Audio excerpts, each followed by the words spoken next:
Rev up your engines!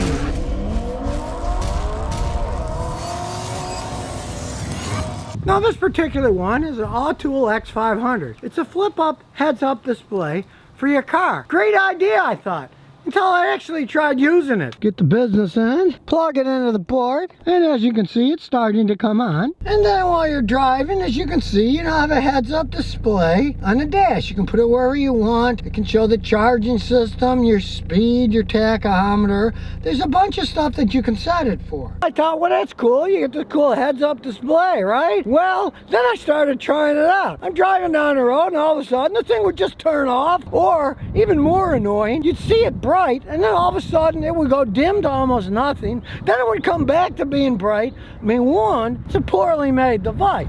It obviously doesn't hold up. And this is after using it just a day. I can imagine the problems it would have to use it over any length of time. And originally it was all metric. I wanted it in miles per hour, not kilometers Fahrenheit instead of Celsius. I had to download this insane app that it came with, a switch-on app. You can see here it's called HUD. That's for the heads-up display. When you click that, you then have to connect the device to your phone. Now, truth be told, it took me about half an hour to get the stupid thing to connect. And all I can figure is the app itself is some kind of navigation app. And they have put this heads-up display software into this particular app.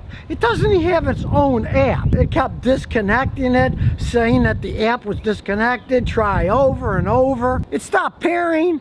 I had to go in to try to get the pair, and then it says pairing, but it won't pair. This is garbage software. And after a few hours attempting to use it, hey, I went to that nav and I just deleted it from my phone. I don't want to mess it with my phone. So, even though it looked cute as hell when it was working, as you can see now, yet again, it's disconnected itself. And when you look at the broadcast, it's not even broadcasted anymore. This thing is a pile of junk. So whatever you do, don't buy one of these navigation meters. Just a little fold-out thing this long with 4 pages of information, half of which made no sense at all. And strangely enough, the same company had another tool a few years ago. They called the same thing X500. So I did a little research on that. That was a $100 scan tool. This is also $100. And a $100 scan tool was supposed to be this great scan tool. One guy that bought it said, I bought this tool, now the software doesn't even work. So the company sent me to this website that said use this generic software. So he had to try to use another software to make it work, and he said the thing was about as good as one of those $10 scan dongles that you plug into your dash work that he had wasted his $99. Now why this company decided to use the same name X500 for yet another thing that doesn't really work well, that has software that's just patched into somebody else's app, is beyond me. Stay away from this thing if you value your money. Cute idea, massive failure. And be glad that Scotty uses this nice Blackview phone to test all this stuff out with. Sometimes, hey, I don't even trust the software if it's got spyware stuff. So I use this Blackview phone that is a non-connected phone to anything that I do. It's a totally naked phone that just works off wireless here. It doesn't even have a SIM card. None of this stuff is going to get in any of my data systems. I even use fake names on them when I'm trying them out, so people can't trace things to me. So be glad that I got this thing and I can test this stuff out so you don't have to waste your time or energy buying junk. Product I tried out are these crazy rim protectors. It came from, of all places, Russia. Now look at these things. They come in various ridiculous colors. This one's orange. You have to have your car tires dismounted. Then this has to be installed around the tire. So you gotta pay somebody to take your tire apart and then put it together. And the theory goes that then you'll have this little rubber that's going to protect your wheels. So if you hit curbs, it's going to hit this rubber instead of your rims. Well, one, what ridiculous looking things. Do you want your car to have these ridiculous ones? They come in various colors. This one just happened to be orange. One, it looks absolutely ridiculous. Two, this is sealing against your rim. A lot of times you're going to get air leaks from that. The tire isn't meant to have a tire. And then this ridiculous thing. And then the metal rim touching this on one side and the tire on the other. Not a safety thing to do to begin with. And on top of the ugly factor, They don't even work. You got this tiny bit of rubber, right? This rim is made out of metal. You hit a curb made out of hard concrete. Do you really think this little teeny piece of rubber is going to protect anything? You generally have a 3,000 pound plus car. It's pushing its weight against this. I tried them. All it does is rip the rubber and then it eats through the rim. You got all that pressure. It's not going to save anything. A crazy thing from Russia. Perhaps they were drinking a bit too much vodka when they came up with this idea. These rim protectors failed on many levels. One, they're ugly as can be. Two, they're very expensive to install on your vehicle. And three, they don't even work that well. This little tiny thin bit of rubber, when you're pushing against the side of a curb with all that weight, it would push them to the side.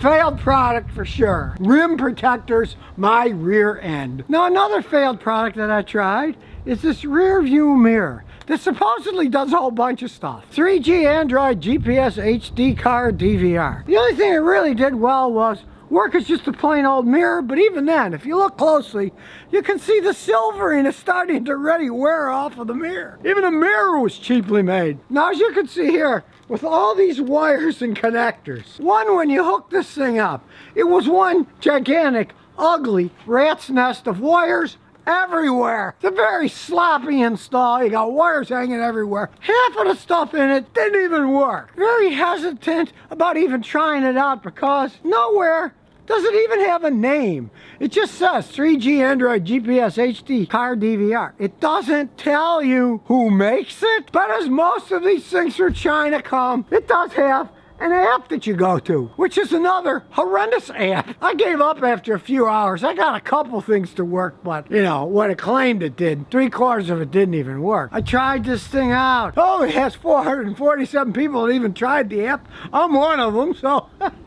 And it failed my test. Do a little research if you're going to even think about buying something like that. You, of course, want to do your own research, but in this case, don't even think about buying this thing. Now, the next product that failed is this engine cool. It claims that it will dissipate heat quicker, make your engine run cooler. You drain a quart of your coolant out, put a quart of this stuff, it'll run cooler. Your car was designed for a particular type of antifreeze. Most of the modern ones are either OAT, which is organic acid coolant, or HOT, which is hybrid organic acid technology. And that's what your car was designed for. Putting some magic stuff in there is not going to make the cooling system work any better. It says as it's used with all antifreeze, you really shouldn't mix them. Now, it will work. It's not going to clog up your system. You're going to get a fake reading when you do the testing of the coolant for the winter to see how below 32 degrees Fahrenheit can go before it freezes. Those readings will be messed up. And ethylene glycol and propylene glycol have different abilities to dissipate heat. You don't want to mix them together and start screwing around with that. These miracle things are going to make your car run better. Bunch of nonsense. You want to use the coolant it was designed for, and you want to keep it clean. In the case of Toyotas that use HOT coolant, that stuff's usually good for 7 years and well over 150,000 miles. Then you change it out. And even then, you can go a lot longer. You're kind of gambling then, but still, having to change it once every 7 years is no big deal. There is a root problem underlying it, and some magic chemical isn't going to make your car stop from overheating. So stay away from gimmicks like this. Now, the last failed product I'm going to talk about is this Zato Atomic Metal Conditioner Maximum SUV. It's got about every possible absurd name stuck in its name. Gee, and guess where it comes from? Ukraine. Well, a lot of bad things seem to have been coming out of there lately. I mean, they got every cliche in the book on here. Maximum Atomic Metal Conditioner with 1-stage revitallant, RF100, for sports utility vehicles. They're saying this is for SUVs. It's all marketing nonsense. Now, I actually asked the company, I said, prove that this stuff works with testing and how it actually is going to revitalize an engine. Well, they told me they're going to, but nothing ever came of it. It's just another one of those snake oils that people are selling to put in your engine. It's so thick, it won't even come out now because it's a cool day. So it's kind of like that STP stuff people used to use years ago on a worn out engine to put a real heavy oil in it. Which of course is ironic because they say it's for modern SUVs. They have high-tech engines. You do not want to put thick oil in a modern high-tech engine. it can actually damage it. It's actually doing the opposite of what it says for modern SUVs. Maybe it should say, for all junkers that are falling apart, maybe they'll last a little bit longer. But certainly, don't put this stuff in a modern SUV. You shelled a lot of money out, you might end up ruining your engine. So now you know some products to stay far away from if you value your money and your vehicle's engine. But since this is Mechanic Monday, I'm not going to give away some crappy products. I'm going to give away these rocket sockets.